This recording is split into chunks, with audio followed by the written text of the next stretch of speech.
রোজার ফজিলত সমূহ। রমজানের ফজিলত ও গুরুত্ব।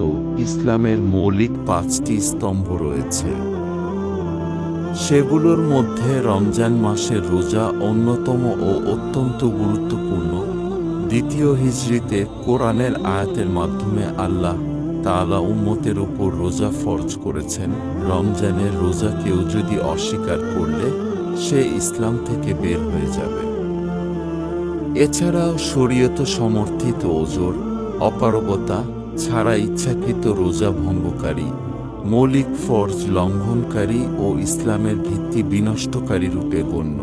নবীজি বলেন, যে ব্যক্তি কোনো ওজর বা অসুস্থতা ছাড়া রমজানের একটি হাদিস 7-2-3 রোজার গুরুত্ব সম্পর্কে আল্লাহ তাআলা বলেন, সুতরাং তোমাদের মধ্যে যে ব্যক্তি এ মাস রমজান পাবে সে যেন অবশ্যই রোজা রাখে।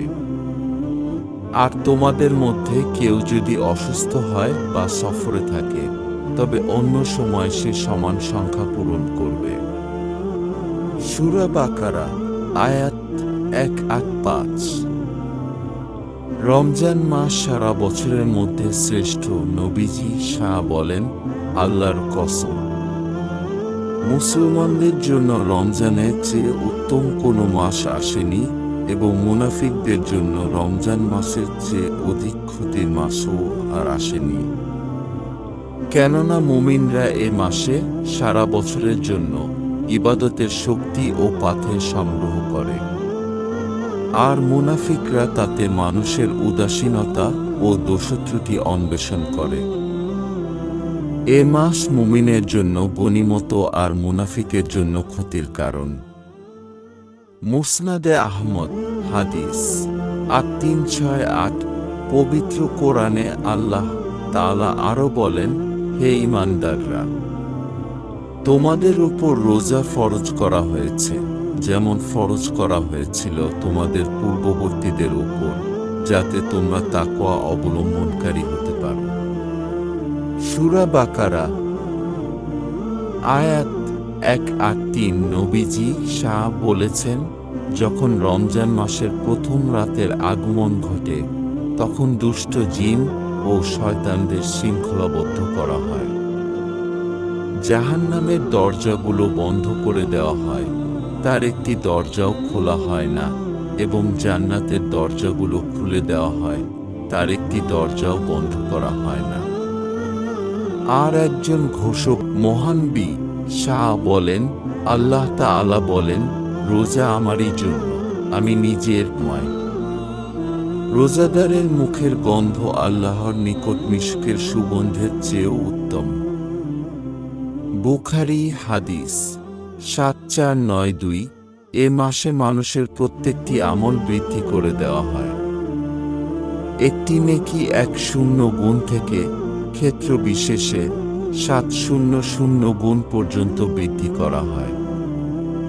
আল্লাহ তাআলা ইরশাদ করেন, কিন্তু রোজার ব্যাপারটি ভিন্ন, কারণ রোজা আমার জন্য, সুতরাং তার মুক্তি চাইতে হবে। যাবতীয় দরখাস্ত দয়াময় আল্লাহর দরবারে পেশ করতে হবে। রাসূল বলেন, অবশ্যই আল্লাহ তাআলা রমজান মাসের প্রত্যেক দিন ও রাতে অসংখ্য ব্যক্তিকে জাহান্নাম থেকে মুক্তি দান করেন এবং প্রত্যেক মুমিন বান্দার একটি করে দোয়া কবুল করেন। মুসনাদে আহমদ হাদিস 7450। হাদিসে আছে, 3 ব্যক্তির দোয়া ফেরত দেওয়া হয় না, রোজাদারের দোয়া, ইফতার পর্যন্ত ন্যায়পরায়ণ শাসকের দোয়া, মজলুমের দোয়া। সহিহ ইবনে হিব্বান হাদিস 3428। রমজান পাপ মোচন ও গুনাহ থেকে ক্ষমা লাভের মাস। আল্লাহর রাসূল বলেন, 5 ওয়াক্ত নামাজ এক জুমা থেকে আরেক জুমা এবং এক রমজান থেকে আরেক রমজান মধ্যবর্তী সময়ের গুনাহগুলো মুছে দেয় যদি সে কবিরা গুনাহ থেকে বেঁচে থাকে। মুসলিম হাদিস 233। রমজানে দান খায়রাত বেশি করা। নবী কারীম এমনিতেই প্রচুর দান করতেন। আর এ মানসিকতা অধিকতর বৃদ্ধি পেত রমজান মাসে, যখন জিবরাইল আর তার সঙ্গে সাক্ষাৎ করতেন। জিবরাইল রমজানের প্রতি রাতে আগমন করতেন এবং তারা পরস্পর কোরআন শোনাতেন। আল্লাহর রাসূল তখন কল্যাণবাহী বায়ুর চেয়েও অধিক দানশীল। মুসলিম হাদিস 2308। রাসূল বলেন, যে ব্যক্তি কোনো রোজাদারকে ইফতার করাবে, সে তার রোজাদারের অনুরূপ প্রতিদান লাভ করবে, তবে রোজাদারের প্রতিদান থেকে বিন্দুমাত্র হ্রাস করা হবে না।